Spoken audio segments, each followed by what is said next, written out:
Everyone, once again welcome back to my YouTube channel. और आज हम लोग करने वाले हैं फिजिकल केमिस्ट्री का most important topics redox reaction. और ये बहुत छोटा चैप्टर्स है, इसको करने में ज्यादा समय नहीं लगेगा। केवल और केवल तुम मुझे 30 मिनट्स दे दो, फिर तुम्हें रेडॉक्स रिएक्शन में ऐसा कॉन्फिडेंस आ जाएगा ना, फिर तुम्हें यूट्यूब पर कोई भी अदर वीडियो देखने का जरूरत नहीं। केवल और केवल 30 मिनट्स तुम्हारे पास, ये केवल और केवल ये तुम्हारा फास्टेक रिवीजन सीरीज है। इसमें हम टोटली कंप्लीट एनसीईआरटी कवर करेंगे, उसमें जो भी इंपॉर्टेंट थ्योरी है वो भी कवर करेंगे। और ये सबसे इंपॉर्टेंट चीज है कि तुम्हें ये एकदम दिमाग में पानी की तरह जाएगा एकदम। ठीक है, मतलब तुम समझोगे इतना अच्छा तरीके से तुम्हें समझ में आएगा कि फिर तुम बोलोगे कि वाह भैया, फिर और कोई भी अदर टॉपिक का भी वीडियो जल्दी से बना दीजिए। ठीक है, तो बिना टाइम वेस्ट किए स्टार्ट करते हैं। चैनल को सब्सक्राइब नहीं किया, सबसे पहले चैनल को सब्सक्राइब कर लेना। चलो देखते हैं। तो सबसे पहले इसमें देखते हैं चैप्टर में क्या क्या हम लोग को पढ़ना है। सबसे पहले हम लोग रेडॉक्स रिएक्शन देखेंगे, उसके बाद उसका ऑक्सीडेशन नंबर इसमें हम लोग देखेंगे। ऑक्सीडाइजिंग एजेंट और रिड्यूसिंग एजेंट क्या होता है ये देखेंगे। उसके बाद टाइप्स ऑफ रेडॉक्स रिएक्शन देखेंगे, फिर बैलेंसिंग ऑफ रेडॉक्स रिएक्शन और उसका जो है तुम्हारे पास एप्लीकेशन है। अगर तुम्हें लग रहा है कोई भी टॉपिक मिस किया है तो ऐसा कुछ भी नहीं है, सब सारे टॉपिक्स है इसके अंदर आ जाएंगे। तुम वीडियो को लास्ट तक देखना, फिर तुम्हें बताना। ठीक है, चलो देखते हैं, स्टार्ट करते हैं। तो देखो, सबसे पहले हम लोग समझते हैं रेडॉक्स रिएक्शन क्या होता है। तो देखो, रेडॉक्स में तुम्हारे पास दो टर्म है, आरईडी और ओएक्स। आरईडी का मतलब होता है रिडक्शन और ओएक्स का मतलब होता है ऑक्सीडेशन। मतलब सिंपल अगर रेडॉक्स रिएक्शन का बात कर ले तो reaction in which reduction and oxidation occur simultaneously. मतलब कोई भी एक पार्टिकुलर एक रिएक्शन है जिसमें कि तुम्हारे पास रिडक्शन भी होगा और ऑक्सीडेशन भी होगा साइमल्टेनियसली, उसी को हम लोग क्या बोलते हैं, रिडॉक्स रिएक्शन बोलते हैं। अब सबसे पहले समझते हैं रिडक्शन क्या होता है और फिर ऑक्सीडेशन। रिडक्शन समझते हैं सबसे पहले। रिडक्शन का मतलब होता है किसी भी तुम्हारे पास रिएक्शन में अगर हम कोई भी तुम्हारे पास एलिमेंट है उसमें अगर हम हाइड्रोजन को ऐड कर रहे हैं तो उसको बोलते हैं रिडक्शन। ऑक्सीजन को रिमूव कर रहे हैं उसको बोलते हैं रिडक्शन। लेकिन ये तुम्हारे पास है ओल्ड डिफिनेशन, जो है तुम क्लास 10th में पढ़े होगे ये चीज। ठीक है, लेकिन अब जो है तुम्हें क्या देखना है, अभी तुम्हें पढ़ना है कि रिडक्शन का मतलब होता है इलेक्ट्रॉन्स का गेन करना है। इलेक्ट्रॉन्स अगर कोई गेन कर रहा है मतलब क्या होगा, वो होगा उसका रिडक्शन। ठीक है, या अगर बात कर लेते हैं ऑक्सीडेशन नंबर डिक्रीज करना। ठीक है, उसके बाद अगर इलेक्ट्रो पॉजिटिव एलिमेंट्स अगर ऐड हो रहा है तो उसको भी बोलते हैं हम लोग रिडक्शन। या इलेक्ट्रो निगेटिव एलिमेंट्स अगर रिमूव हो रहा है तो उसको बोलते हैं हम लोग रिडक्शन। मतलब ओवरऑल ये सारे चीज को हम लोग बोलते हैं रिडक्शन प्रोसेस। ठीक है, उसी तरीके से अगर हम ऑक्सीडेशन देखें तो इसमें क्या होता है कि ऑक्सीजन का ऐड होना, ये तुम्हारा होता है तुम्हारा ऑक्सीडेशन। या रिमूवल ऑफ हाइड्रोजन, ये भी होता है। इसमें होता है लॉस ऑफ इलेक्ट्रॉन और इंक्रीज इन ऑक्सीडेशन स्टेट। ठीक है, अब तुम्हें याद क्या रखना है, तो ये दोनों टर्म याद रखना है। ठीक है, मतलब gain of electrons, decrease in oxidation number reduction के लिए। उसी तरीके से लॉस ऑफ इलेक्ट्रॉन और इंक्रीज इन ऑक्सीडेशन स्टेट, ये ऑक्सीडेशन के लिए। साथ ही साथ एडिशन ऑफ इलेक्ट्रोनिगेटिव एलिमेंट्स को ऐड करोगे तो भी ऑक्सीडेशन होता है। Removal of electro positive elements को ऐड करोगे तो भी क्या होता है, ऑक्सीडेशन होता है। क्लियर है, चलो मूव करते हैं नेक्स्ट पार्ट पे। चलो समझो यहाँ पर क्या है, तुम्हारे पास ऑक्सीडेशन नंबर क्या होता है, सबसे इंपॉर्टेंट चीज है। तो अगर हम बात कर रहे हैं ऑक्सीडेशन नंबर, तो ये एक तुम्हारे पास रिलेटिव चार्ज होता है जो किसी भी एटम पे डेवलप होता है। अब हम इसको रिलेटिव क्यों बोल रहे हैं, क्योंकि ये जो है different different oxidation number very करता है डिफरेंट डिफरेंट कंपाउंड के साथ। बहुत सारे एलिमेंट्स है, सब तो नहीं बोल सकते हैं, लेकिन बहुत सारे एलिमेंट्स वेरी करता है, इसलिए हम इसको बोलते हैं रिलेटिव चार्ज। साथ ही साथ ये होता है रियल और इमेजिनरी चार्ज होता है। मतलब ये एमसीक्यू में बहुत बार पूछ सकता है, नीट और जेई में, कि ऑक्सीडेशन नंबर क्या होता है। सर्सन रीजन में भी आ जाता है, क्या होता है, रियल होता है और साथ ही साथ इमेजिनरी भी हो सकता है। ये जो है ऑक्सीडेशन नंबर डिपेंड करेगा बॉन्डेड एटम के साथ, मतलब किसके साथ ये बॉन्ड बनाया है उसके उस पर भी डिपेंड करता है कि ऑक्सीडेशन नंबर जो होता है वो चेंज भी कर सकता है। क्लियर है, चलो उसके बाद देखते हैं मोस्ट इंपॉर्टेंट टॉपिक है तुम्हारे पास, rule to find oxidation number. Oxidation number कैसे फाइंड करें। ठीक है, सबसे पहले याद रखना oxidation number of alkali metal. Alkali metal किसको बोलते हैं, ग्रुप वन को। ग्रुप वन जो होता है तुम्हारे पास एलिमेंट्स, उसको क्या बोलते हैं हम लोग, अल्कली मेटल है। तो इसमें तुम्हारे पास हाइड्रोजन को छोड़ के lithium, sodium, potassium, rubidium, caesium group one में ही आते हैं। सारे का ऑक्सीडेशन स्टेट जो होगा +1 होगा, ये फिक्स होगा। ठीक है, उसी तरीके से oxidation number of alkaline earth metal.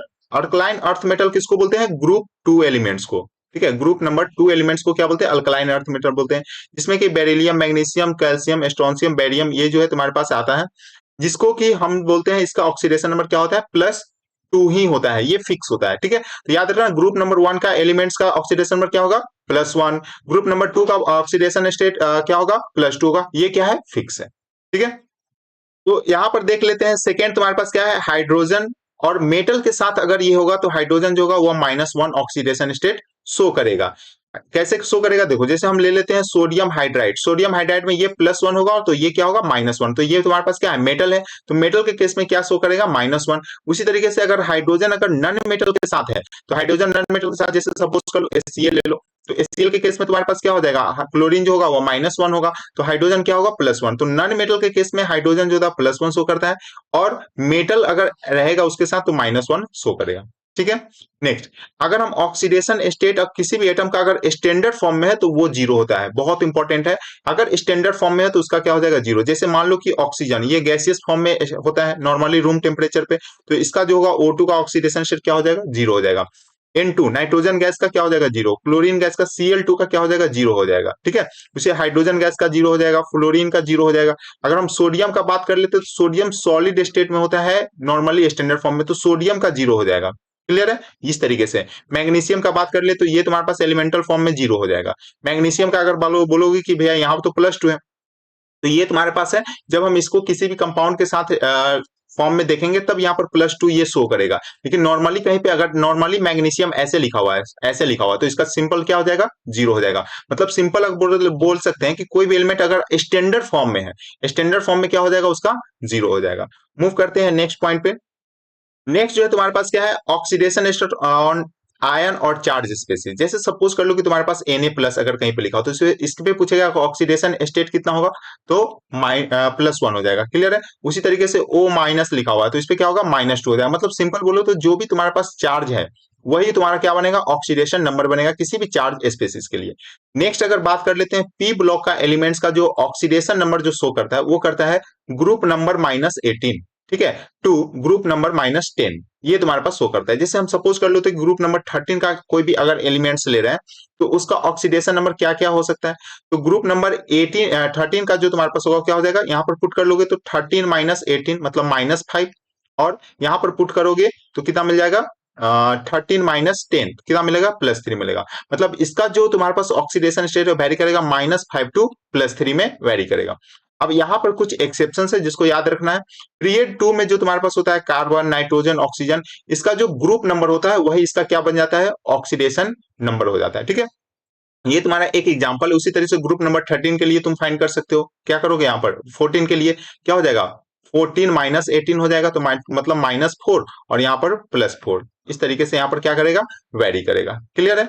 चलो नेक्स्ट देखो, in general oxidation state of oxygen atom ये होता है -2 शो करता है। जनरली तुम्हारे पास ऑक्सीडेशन जो होता है वो -2 शो करता है। ये ज्यादातर तुम्हारा ऑक्साइड का केस में होता है। ठीक है, किसके केस में होता है, ऑक्साइड के केस में होता है। लेकिन ये जो है तुम्हारे पास -2, -हाफ, 0, +1, +2 ये सारे शो करता है। जैसे बोलोगे ऑक्सीजन जीरो कब शो करता है, तो ये बताएं जब इसका वो स्टैंडर्ड फॉर्म में मतलब O2 के फॉर्म में रहेगा तब ये शो करता है। उसी तरीके से यहाँ पर बहुत सारी चीज जैसे O2F2 के केस में तुम्हारे पास होता है जो ऑक्सीजन होता है वो +1 ऑक्सीडेशन स्टेट शो करता है। OF2 के केस में जो होता है ऑक्सीजन जो है +2 ऑक्सीडेशन स्टेट शो करता है। क्लियर है। उसी तरीके से पेरोक्साइड, पेरोक्साइड के केस में जो होता है वह -1 ऑक्सीडेशन स्टेट शो करता है। जैसे हम बात कर लेते हैं H2O2 हाइड्रोजन पेरोक्साइड, यहाँ पर जो होता है ऑक्सीजन -1 शो करता है। उसी तरीके से सुपर ऑक्साइड में जो होता है वह तुम्हारे पास -1/2 शो करता है। क्लियर है। चलो नेक्स्ट जो है हम लोग देख लेते हैं oxidation state on hydrogen. Hydrogen पे जैसे तुम्हारे पास हाइड्रोजन क्या होता है, फ्लोरीन, क्लोरीन, ब्रोमीन, आयोडीन, ये सारे जो होता है वो क्या शो करता है, -1 शो करता है। बट क्लोरीन, ब्रोमीन, आयोडीन जो है वो +1, +3, +5, +7 भी शो करता है, क्योंकि हम बता चुके हैं पी ब्लॉक का एलिमेंट जो होता है उसका ऑक्सीडेशन स्टेट जो होता है वो डिफरेंट होता है, वेरी भी करता है। तो वो तुम्हारे पास इसके अकॉर्डिंग तुम्हारे पास +1, +3, +5, +7 भी ये क्या करता है, शो करता है। नेक्स्ट जो है अगर हम बात कर लेते हैं किसी भी कंपाउंड में, किसी भी कंपाउंड में अगर हम जितना भी उसमें एटम्स है सारे का अगर ऑक्सीडेशन स्टेट ऐड करोगे तो ओवरऑल जो होगा तुम्हारे पास क्या मिलेगा, जीरो मिलेगा। कब मिलेगा, तो कंपाउंड तुम्हारे पास क्या होना चाहिए, न्यूट्रल होना चाहिए। जैसे देखो हम एक एग्जांपल लेते हैं NaCl का। NaCl एक कंपाउंड है तो Na क्या होता है +1 और Cl पे -1, तो ओवरऑल देखोगे तो -1 और +1 -1 क्या हो जाएगा, जीरो हो जाएगा। क्लियर है। तो यहाँ पर देख रहे हो कि NaCl क्या है, एक न्यूट्रल मॉलिक्यूल है, तो यहाँ पर ओवरऑल जो चार्ज होगा वो क्या मिल गया, जीरो मिल गया। ठीक है। तो यहाँ पर लिखा हुआ है चार्ज मॉलिक्यूल के लिए जो होगा तुम्हारे पास ओवरऑल ऑक्सीडेशन से क्या होगा, उसका चार्ज ही हो जाएगा। जैसे सपोज कर लो SO4 2- है तो इस पे पूछा जाएगा कि ओवरऑल जो इसका ऑक्सीडेशन से क्या होगा, तो -2 ही होगा। क्लियर है। नेक्स्ट देखते हैं हम लोग oxidation number of some compound calculated by their structure. अब तुम देखोगे कि बहुत सारा ऐसा कंपाउंड तुम्हें दिखेगा जहां पे तुम्हें ऑक्सीडेशन से उसका स्ट्रक्चर से कैलकुलेट करना होता है। जैसे सपोज कर लो कि हम जो है यहाँ पर एक बनाया है, ये बॉन्डिंग है, ठीक है, जिसमें कि ए का इलेक्ट्रोनिगेटिविटी ज्यादा है बी से। तो अगर एक बॉन्ड है, देखो यहाँ पर एक बॉन्ड बना हुआ है, इसलिए ये जो है ए का इलेक्ट्रोनिगेटिविटी क्या है, ज्यादा है, तो ए का इलेक्ट्रोनिगेटिविटी ज्यादा है। यहाँ पर थोड़ा सा मिस्टेक है, ये जो होगा तुम्हारे पास, यहाँ पर जो होगा ए का इलेक्ट्रोनेगेटिव ज्यादा है तो इस पे होगा -1 और इस पे हो जाएगा +1। ठीक है, इस तरीके से।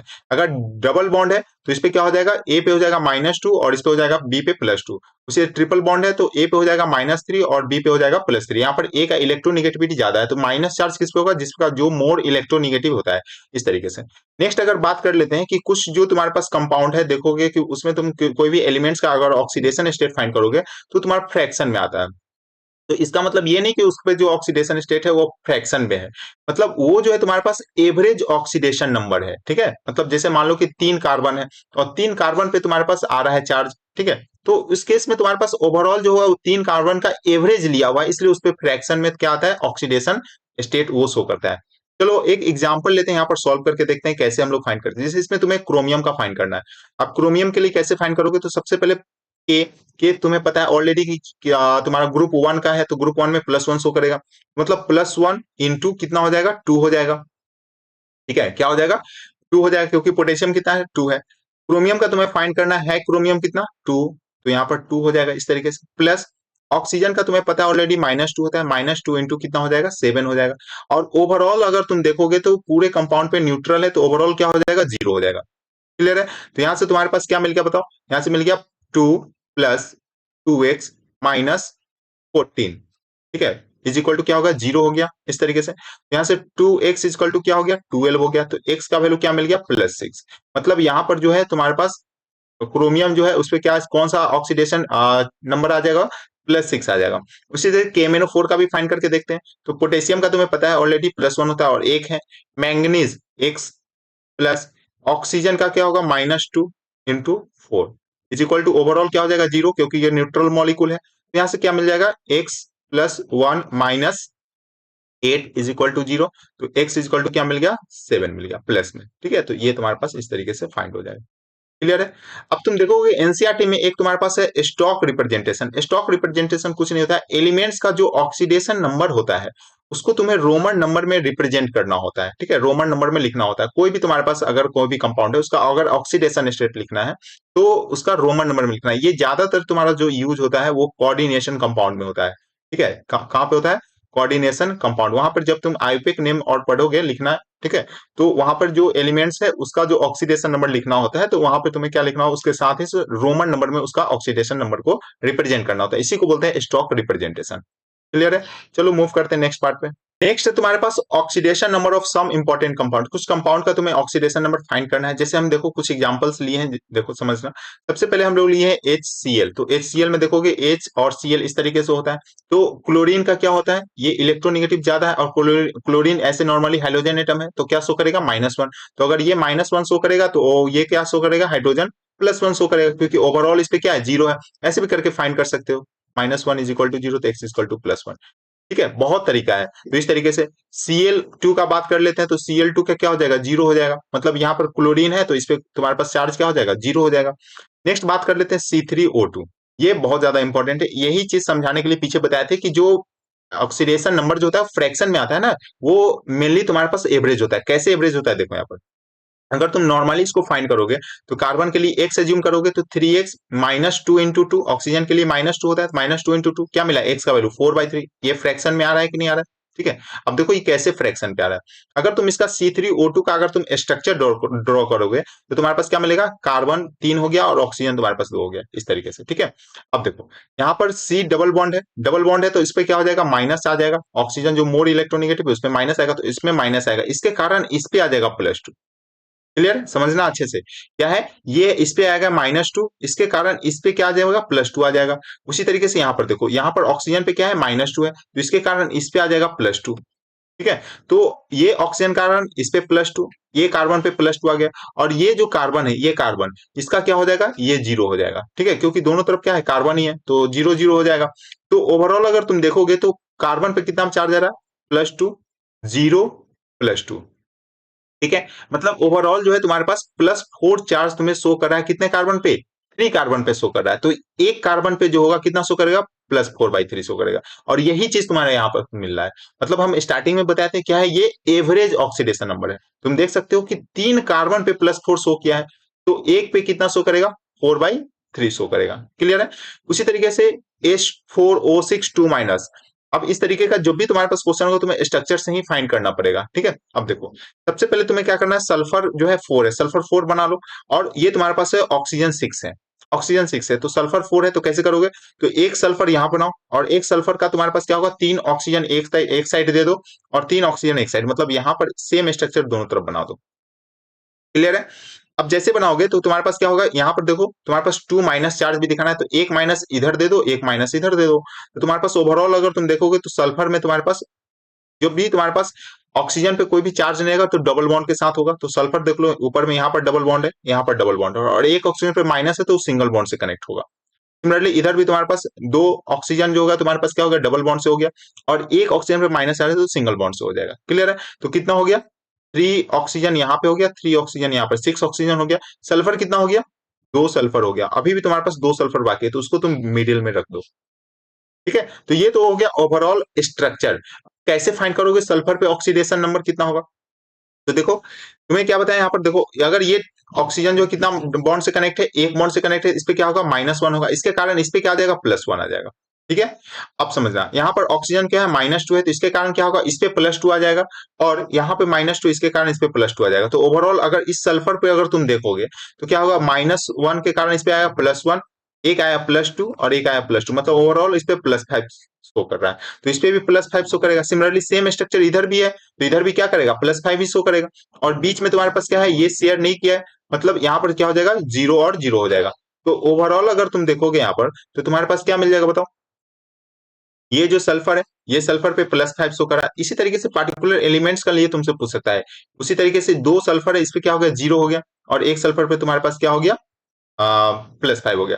तो ओवरऑल अगर तुम देखोगे तो सल्फर पे टोटल चार्ज कितना हो रहा है, 5 + 5 + 0 + 0, यही हो रहा है। तो ये कितना मिला बताओ, 10 मिला है। और ये 10 कितने पे मिल रहा है, 4 सल्फर पे मिल रहा है।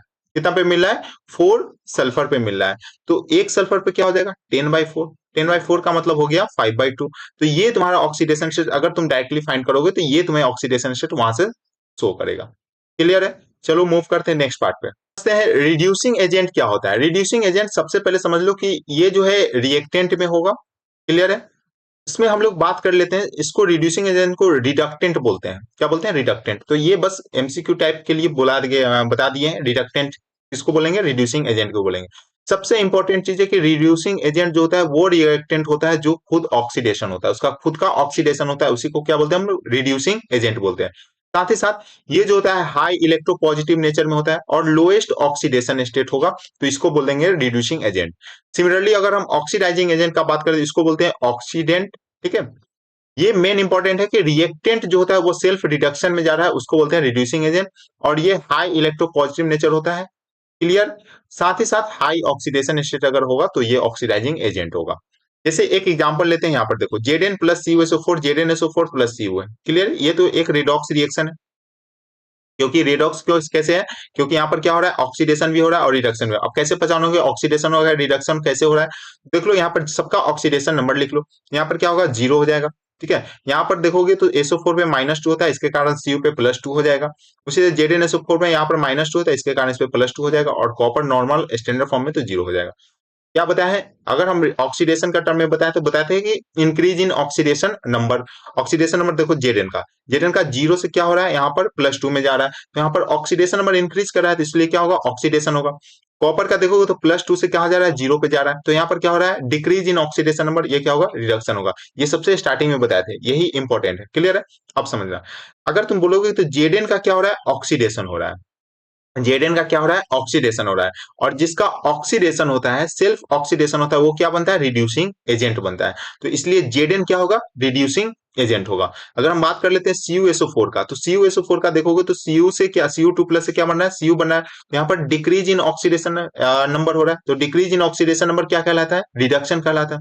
और अगर रिडक्शन हो रहा है तो सेल्फ रिडक्शन वाले क्या होते हैं, ऑक्सीडाइजिंग एजेंट होते हैं। इसलिए CuSO4 क्या बना, ऑक्सीडाइजिंग एजेंट बना। ठीक है, इस तरीके से ऑक्सीडाइजिंग एजेंट, रिड्यूसिंग एजेंट तुम्हें आइडेंटिफाई करने के लिए आएगा। तो ये तुम्हारे पास हो जाएगा। सबसे पहले क्या करोगे, सबका ऑक्सीडेशन नंबर लिख लोगे, ऑक्सीडेशन चेक कर लोगे, रिडक्शन चेक कर लो, किसका ऑक्सीडेशन हो रहा है, किसका रिडक्शन हो रहा है। उसके बाद क्या कर लोगे, जिसका ऑक्सीडेशन होगा वो क्या बनेगा, रिड्यूसिंग एजेंट, और जिसका रिडक्शन होगा वो क्या बनेगा, ऑक्सीडाइजिंग एजेंट बनेगा।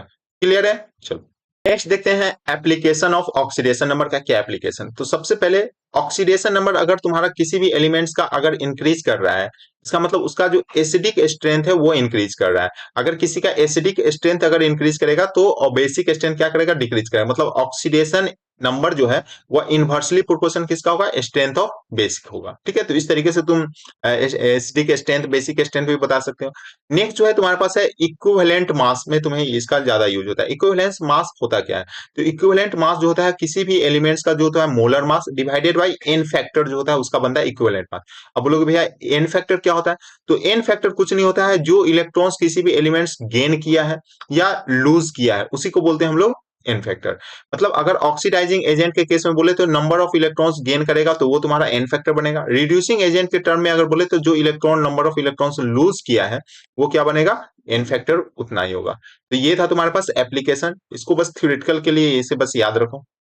नेक्स्ट हम लोग देखते हैं types of redox reaction. Redox reaction का टाइप सबसे पहले आता है कॉम्बिनेशन रिएक्शन। कॉम्बिनेशन रिएक्शन क्या होता है, तो बहुत स्टार्टिंग से पढ़ रही हो, क्या होता है जब टू और मोर एटम्स या मॉलिक्यूल्स कंबाइन करता है एक थर्ड मॉलिक्यूल्स बनाता है उसको क्या बोलते हैं हम लोग, कॉम्बिनेशन रिएक्शन। लेकिन रेडॉक्स में क्यों आया, रिडॉक्स में इसलिए है क्योंकि इसमें तुम्हारे पास कंबाइन होने में तुम्हारे पास कोई भी एक एलिमेंट जो होगा वो एलिमेंटल फॉर्म में होना नेसेसरी है।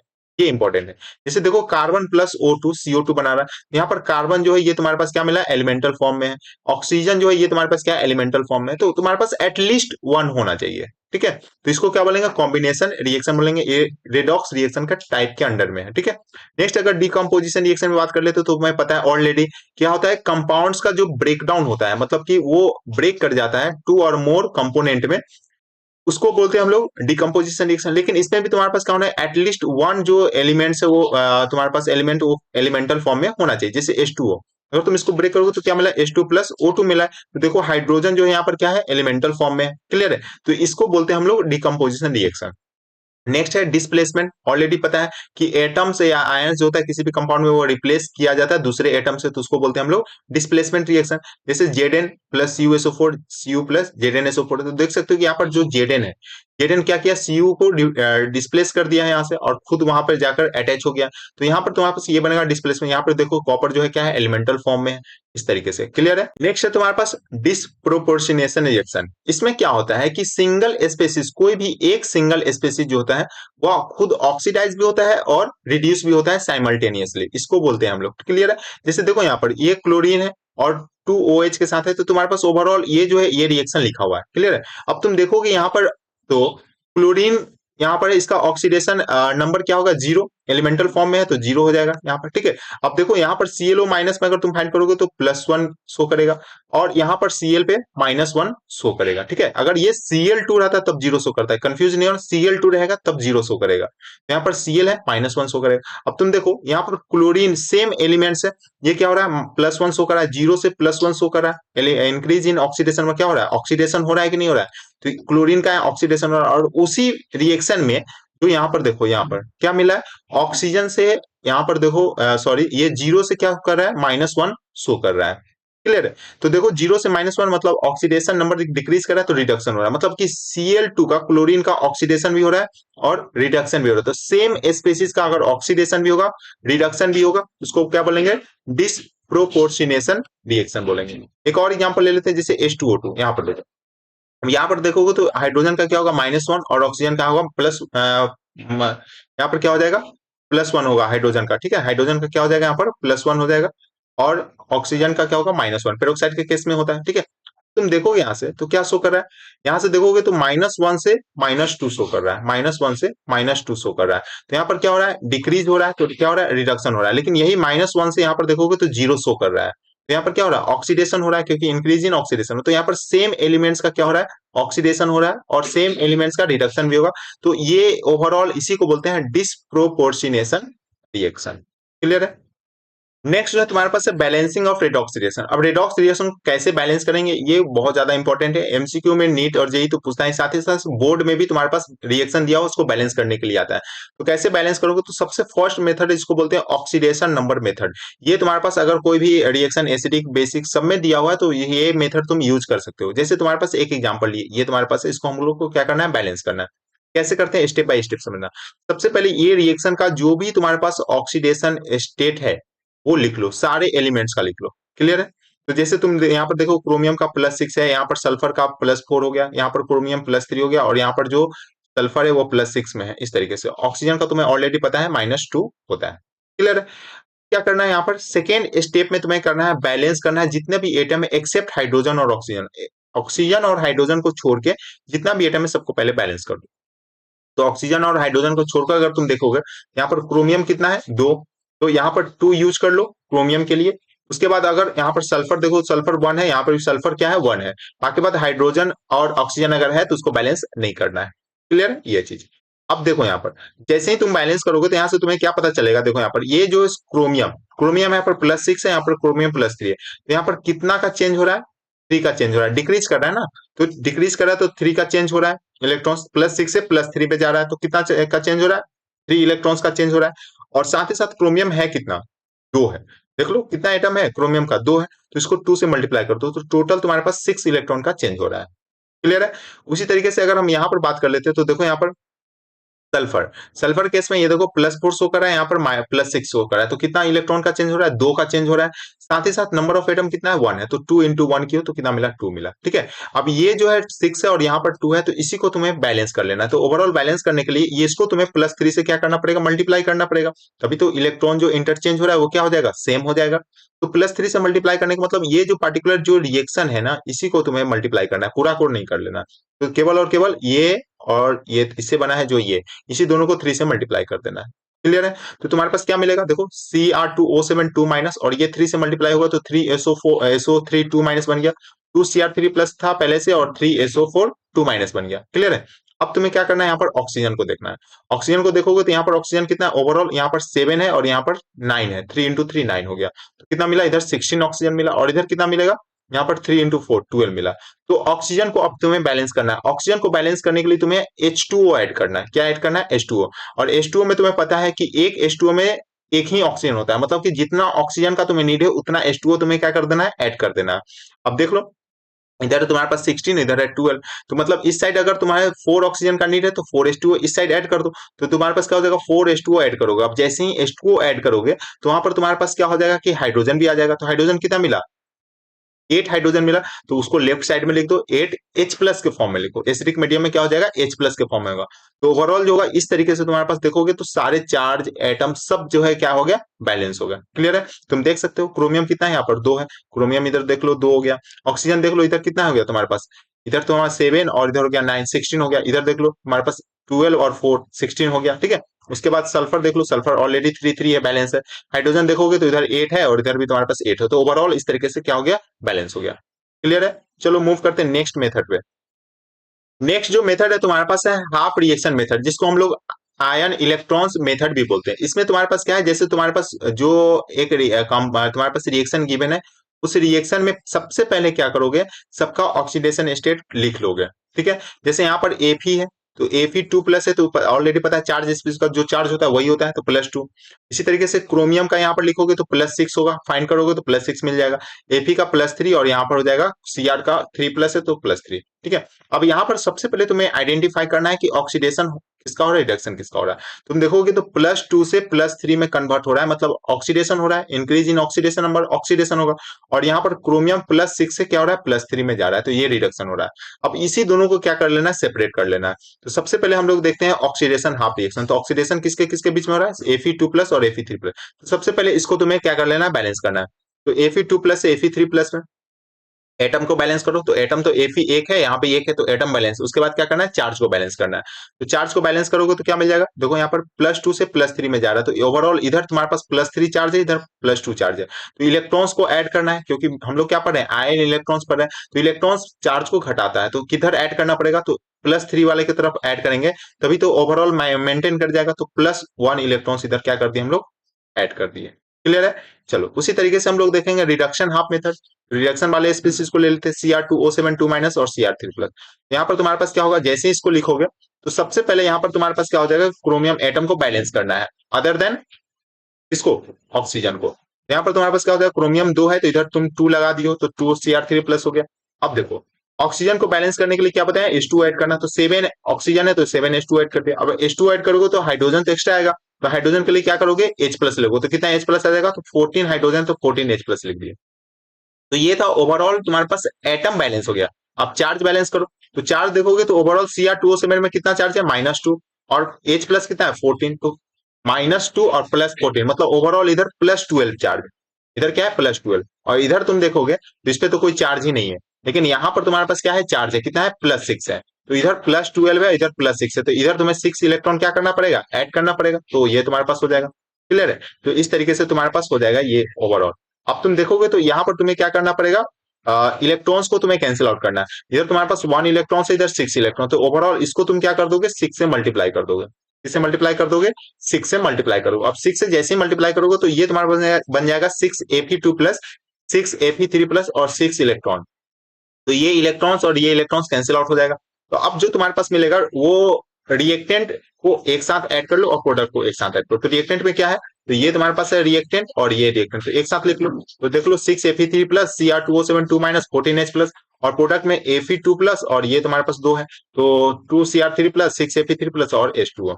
तो ये तुम्हारे पास ओवरऑल देखोगे तो अब तुम्हारे पास क्या होगा, ये बैलेंस हो गया। तो ये था तुम्हारे पास आप रिएक्शन मेथड, जिसको आयन इलेक्ट्रॉन्स मेथड भी बोलते हैं। इलेक्ट्रॉन्स की हेल्प से मैंने क्या किया, बैलेंस कर लिया।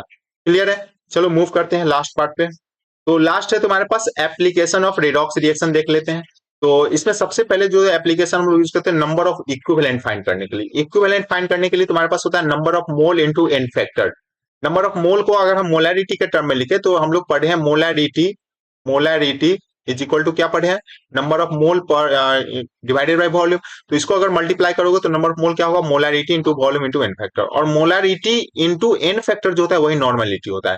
तो ये सारे इंपॉर्टेंट फॉर्मूला इसका है, इसको याद रखना। नॉर्मेलिटी इंटू वॉल्यूम क्या होगा, नंबर ऑफ इक्विवेलेंट होगा। अगर molarity into volume into n factor करेंगे तो भी नंबर ऑफ इक्विवेलेंट फाइंड हो जाएगा।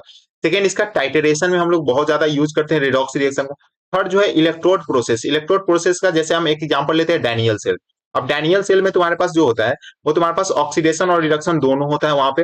तो ये जो है तुम्हारे पास, अगर तुम 12th में हो तो इलेक्ट्रोकेमिस्ट्री में ऑलरेडी पढ़े होगे डैनियल सेल जो होता है। अगर तुम 11th में हो तो तुम्हें इलेक्ट्रोकेमिस्ट्री में ये पढ़ना है कि डैनियल सेल में ऑक्सीडेशन और रिडक्शन कैसे हो रहा है वहां पर। तो कंप्लीटली इलेक्ट्रोकेमिस्ट्री में ये सारी चीज जो है तुम्हें पढ़ना है। लेकिन हम लोग जो है इसका एप्लीकेशन देख रहे हैं, इसलिए अभी हम तुम्हें बता दिए कि रिडॉक्स रिएक्शन का इलेक्ट्रोड प्रोसेस में भी हम लोग क्या करते हैं, यूज करते हैं। क्लियर है। तो आई होप तुम्हें ये पूरा कंप्लीट चैप्टर जो है थ्योरी तुम्हें समझ में आ गया होगा। अगर तुम्हें इसका पीवाईक्यूज करना है तो हम लिंक जो है डिस्क्रिप्शन में दे देंगे, वहां से जाकर पीवाईक्यू सॉल्व करो। बाकी बात तुम्हें ये इतना अगर तुम थ्योरी कंप्लीट कर लियो तो कोई भी प्रॉब्लम नहीं हो। इस तरीके का इंपॉर्टेंट वीडियोस के लिए चैनल को सब्सक्राइब कर रखना। बहुत सारे इंपॉर्टेंट चीज जो हम अपने चैनल पर प्रोवाइड करते रहेंगे, तो चैनल को सब्सक्राइब करना मत भूलना। साथ ही साथ अपने फ्रेंड में भी शेयर कर देना। साथ ही साथ सेशन को अगर अच्छा लगा है तो सेशन को एक बार लाइक भी कर लेना। क्लियर है। तो मिलते हैं, तब तक पढ़ाई करते रहो। Bye bye, take care.